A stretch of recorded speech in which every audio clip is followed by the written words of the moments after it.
Assalamu alaikum wa rahmatullah. Gaï, alerte là, alerte nationale. Voilà, donc le fils du président Macky Sall, Amadou Sall, et le lutteur Siteu et Zarko sont en mode recrutement de nervis pour le 16 mars 2023.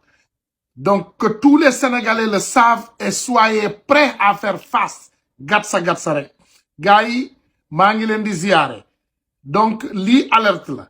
Amadou Sall doomu Macky Sall ak Siteu mbeur ak Zarko ñu ngi ci mode recrutement ay nervi ñu ngi wër fépp ci Dakar di jënd ay samba boy di leen jox xaalis pour le 16 mars bii di ñëw ñu mën a jàmmarloo ak le président Ousmane Sonko. bu leen fàttee abonné te ngeen di bës cloche de notification bi moo tax lépp lu dugal ci ay vidéo ngeen am ko.